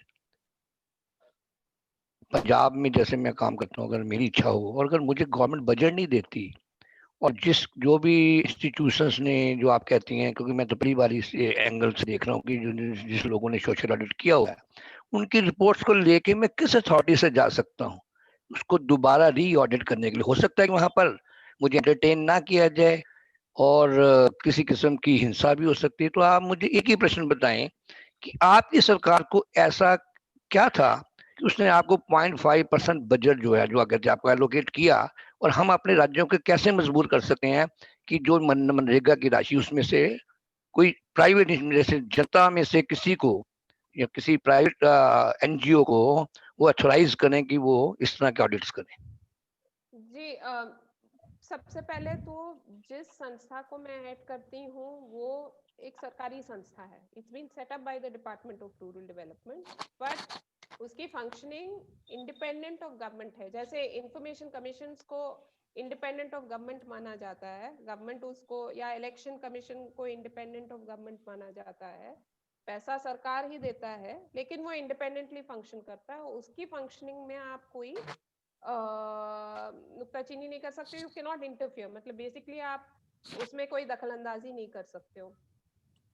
जब ये संस्था शुरू की गई 2010-9 में, तब राज्य सरकार जो है उसने ये निर्णय लिया कि 0.5% बजट जो है हम नरेगा का पैसा इसके लिए अलग से रख के इसको देंगे। आज के तारीख में उसी ऑर्डर को बेस करते हुए करीब 3 या 4 साल पहले केंद्र सरकार, सो अब मिनिस्ट्री ऑफ रूरल डेवलपमेंट सीधा इन संस्थाओं को 0.5% दे रहा है। हर राज्य में एक इंडिपेंडेंट सोशल ऑडिट डायरेक्टरेट या इंडिपेंडेंट सोशल ऑडिट सोसाइटी बनाई गई है, और केंद्र सरकार ministry of rural development NREGA के जो बजट है उसमें से 0.5% जो है वो इन सोसाइटीज को, जो सरकारी सोसाइटीज या directorate setup for doing social audit of NREGA, उनको दे रहा है।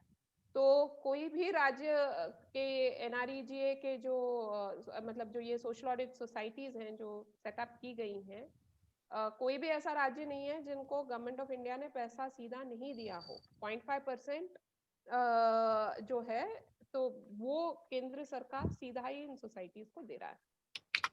रही बात कि अगर कोई गैर सरकारी संस्था या गैर सरकारी सिटीजन्स ग्रुप या एक मूवमेंट से जुड़े हुए लोग जाके वेरिफिकेशन करना चाहें, ये जरूर है कि उसके लिए कोई प्रावधान आज के तारीख में नहीं है कि इंडिपेंडेंटली इन सामाजिक अंकेक्षण की संस्थाओं को की फंक्शनिंग को इंडिपेंडेंटली कोई जाके वेरीफाई कर सके।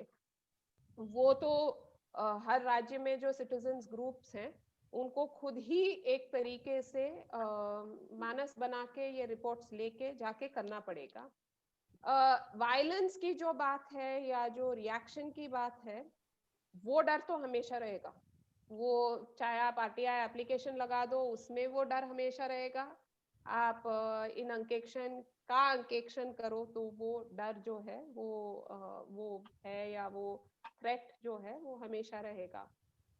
लेकिन इंडिपेंडेंट सोसाइटीज, जिस तरीके की सोसाइटी की आप कह रहे हो तेलंगाना में है, वैसे ही सोसाइटीज हर राज्य में जो है वो करीब पिछले 2-3 साल से सेटअप किए गए हैं।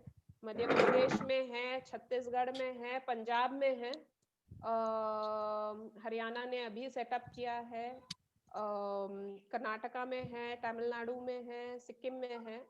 तो बाकायदा ऑलमोस्ट 23-24 राज्यों में इंडिपेंडेंट सोसाइटीज और या डायरेक्टरेट्स हैं, महाराष्ट्र में है।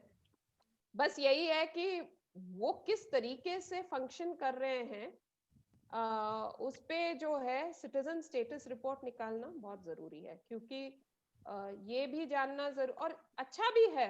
मुझे लगता है कि अगर जिस संस्था को मैं हेड कर रही हूँ, अगर वो गलतियां कर रही हैं या वो ढंग से काम नहीं कर रही है, या शायद वो कुछ सच्चाइयों से परे है या जानते हुए भी कुछ नहीं कर रहा है, तो वो प्रेशर इन संस्थाओं पे बनाए रखना बहुत जरूरी है।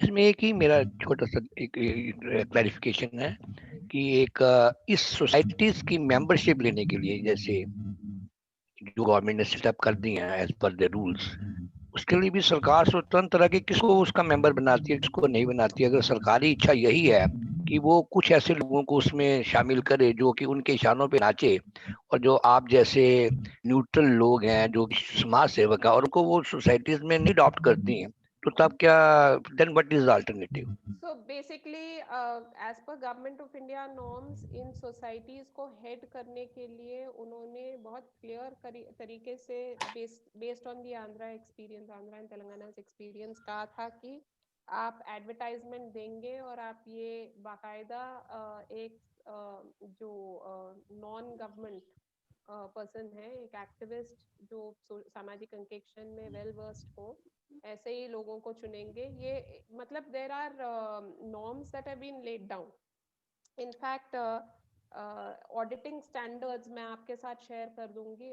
If you can tell me कि किसको भेजना है, I will mail it. Controller और ऑडिटर जनरल के साथ मिल के मिनिस्ट्री ऑफ रूरल डेवलपमेंट ने ऑडिटिंग स्टैंडर्ड्स करके एक सेट ऑफ नॉर्म्स निकाला है, जिसमें बाकायदा ये सारी डिटेल्स हैं। सोसाइटी कैसे सेटअप होगा, कि जिस सोसाइटी को मैं हेड करती हूँ, it is governed bye a governing body, और हमारे गवर्निंग बॉडी में 13 लोग हैं। तो उन 13 लोगों में अरुणा जी हैं, अरुणा रॉय जी हैं, principal secretary rural development ex officio member हैं, और कमिश्नर रूरल डेवलपमेंट नहीं है क्योंकि वो हेड ऑफ इम्प्लीमेंटिंग एजेंसी है। तो हमने कहा इम्प्लीमेंटिंग एजेंसी जो डायरेक्टली इम्प्लीमेंट कर रहा हो वो नहीं हो सकता है। Principal secretary RD ex officio member है, principal accountant general ex officio member हैं, डायरेक्टर सैट जो है वो कन्वीनर हैं, देयरफॉर एक्स ऑफिशियो। तो 3 पद को छोड़ के बाकी 10 अगर आप देखें तो अरुणा रॉय जी हैं, निखिल डे जी हैं, हर्ष मंदर जी हैं, मिहिर शाह जी हैं, त्रिलोचन शास्त्री जो कि ADR association for democratic reforms है, साथ में वो IIM बैंगलोर में पढ़ाते हैं, और यहाँ आंध्र और तेलंगाना में वो एक फार्मर्स कोऑपरेटिव भी चलाते हैं, वो हैं। फिर जीवन कुमार जी हैं जो कि यहाँ ह्यूमन राइट्स फोरम करके एक ग्रुप है, उनके हेड हैं। एक हमारे मेंबर रिसेंटली ही passed away, Charles Wesley Meesa, Dalit Rights Alliance के वो हेड थे। फिर mister SM Vijayanand, retired chief secretary Kerala government, और वो erstwhile former secretary ministry of rural development और पंचायती राज रह चुके हैं। फिर सो देयर आर 13 मेंबर्स, जिसमें से 10 गैर सरकारी लोग हैं, केवल 3 ही हैं जो सरकारी हैं।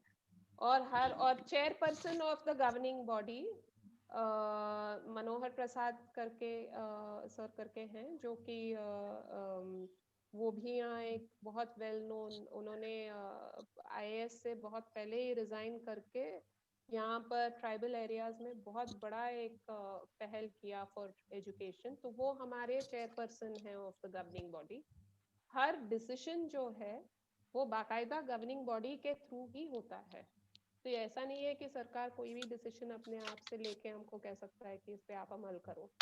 तो ये सारी चीजें हैं, it's already there in the auditing standards. Tragedy ये है कि रूल्स में सब कुछ है, फॉलो कोई नहीं कर रहा है, और उन पे प्रेशर भी कोई नहीं डाल रहा है कि आप फॉलो करो।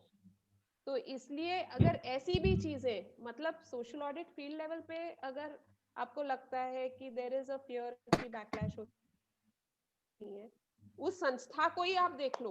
मतलब if you just look at the organisation and then compare it to the auditing standards, आप खुद ही आपके सरकार से फिर सवाल उठा सकते हो कि कैसी संस्था है जो आपने बनाई है। मतलब आप चाहते ही नहीं है कि ये चले।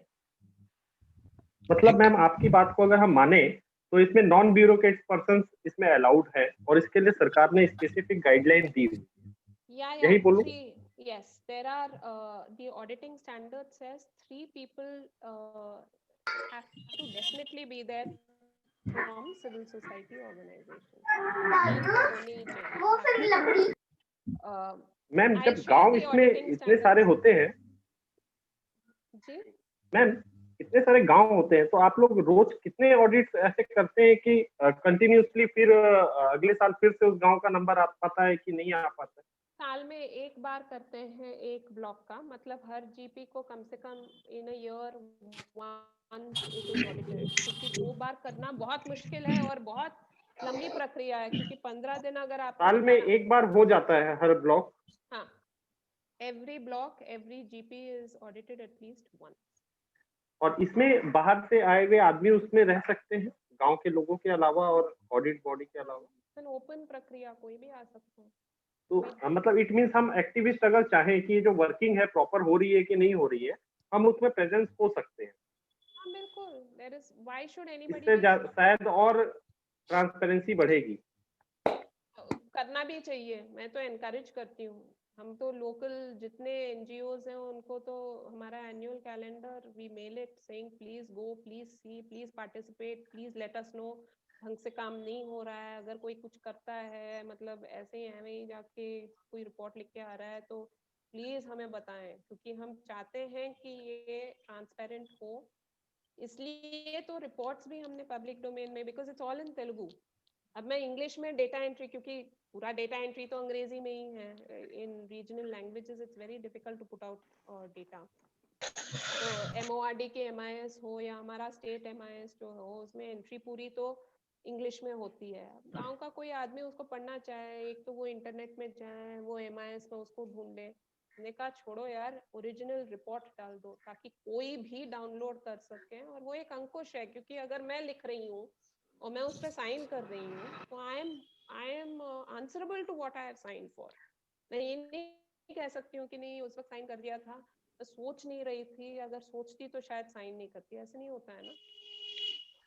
लास्ट टाइम पारस पंजारा जी ने हमें बताया था कि जो सोशल ऑडिट है, इसमें नरेगा के अलावा पंचायती राज, डिसेबिलिटी एक्ट, चाइल्ड ऑडिट, सामाजिक सुरक्षा पेंशन, प्रधानमंत्री आवास, सड़क योजना, स्वच्छता जैसे विभाग भी शामिल है। इसके अलावा भी कई महत्वपूर्ण छूटे हुए हैं। हाँ छूटे हुए हैं, क्योंकि we don't have a law. अब ये है कि जैसे एनएफएसए का आप ले लें, मतलब नरेगा का तो खैर फिर भी ऑडिट हो रहा है। फूड सिक्योरिटी एक्ट में तो कानून में है कि आपको सामाजिक अंकेक्षण करना है, लेकिन कानून में बड़े सलीके से उन्होंने क्या कहा कि राज्य सरकार डिसाइड कर सकता है कि थर्ड पार्टी कोई भी किसी को भी आइडेंटिफाई करके दे सकता है। तो कोई भी सामाजिक अंकेक्षण संस्था हो, मेरे राज्य में सामाजिक अंकेक्षण संस्था को दे ही नहीं रहे क्यों घबरा रहे हैं? नरेगा को देख लिया, अब हम फंसेंगे इसमें। तो एक तरीके से वो डर भी होता है।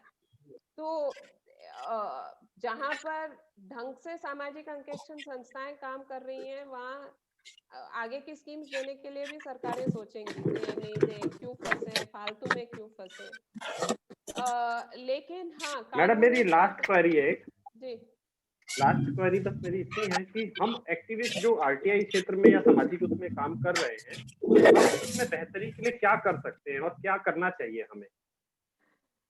देखिए, मुझे तो लगता है कि हमने आरटीआई की कानून, मतलब फ्रॉम माय ओन एक्सपीरियंस, जब मैं 1999 में टीआईएसएस से सीधा फर्स्ट टाइम एमकेएसएस में जुड़ी, तो मेरी पूरी सामाजिक अंकेक्षण का जो एक्सपीरियंस है वो एमकेएसएस में वो 8 साल का ही था। उसके बाद अब सरकारी ढांचे में उसको एक इंस्टीट्यूशनलाइज करने में एक तरीके से योगदान रहा है, लेकिन सीखा मैंने गांव में ही कि सामाजिक अंकेक्षण कैसे होता है। उस वक्त सामाजिक अंकेक्षण इसलिए लोग कर रहे थे क्योंकि वो ये प्रूव करना चाहते थे कि जब तक कागज पब्लिक डोमेन में नहीं आएगा तब तक हमें न्याय नहीं मिलेगा। तो सामाजिक अंकेक्षण एक जरिया था सूचना के अधिकार को के कानून के लड़ाई को आगे बढ़ाने का, क्योंकि सरकार हमेशा पूछता था यार रोटी कपड़ा मकान के बारे में बात करो, ये सूचना क्या है। तो लोगों ने दिखाया कि देखो पंचायत की सूचनाएं बाहर नहीं निकलती हैं, तो हमें हमारी जो वेतन है, जो मानदेय, जो हमारा वेजेस है, वो हमें हमेशा कम दिया जाता है, हमें ढंग से नहीं दिया जाता है, हमारे नाम से कितना खर्चा हो रहा है हमें पता नहीं चल रहा है। तो the social audits were tools for ensuring कि हम प्रूव कर सकें कि सूचना का अधिकार कानून हमें चाहिए। आज के तारीख में सूचना के अधिकार कानून को और सटीक और ढंग से उसकी क्रियान्वयन होने के लिए हमें सामाजिक अंकेक्षण कानून मांगना चाहिए कि सूचना के साथ खत्म नहीं होता है, सूचना के लेने के बाद जो प्रक्रिया है उसके लिए एक लड़ाई जो है वो लड़नी पड़ेगी। आप सूचना ले लेते हो, चलो मैंने बिजली विभाग से सूचना ले लिया, उसके बाद तो कोई प्रक्रिया करनी ही पड़ेगी ना, लेके मैं क्या करूंगी? तो वो प्रक्रिया to make sure that that process begins,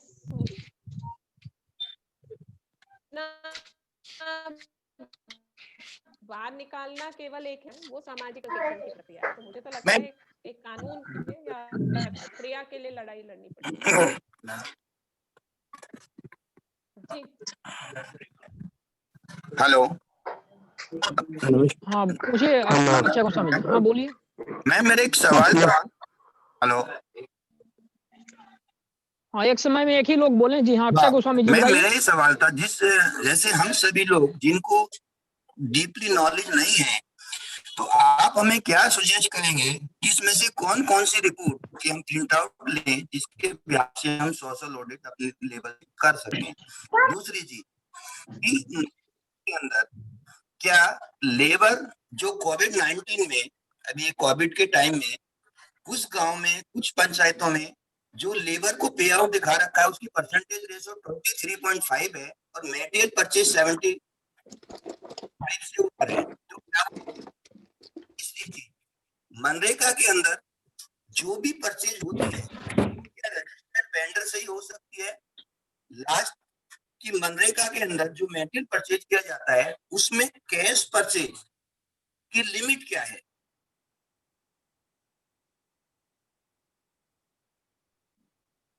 तो पहला सवाल था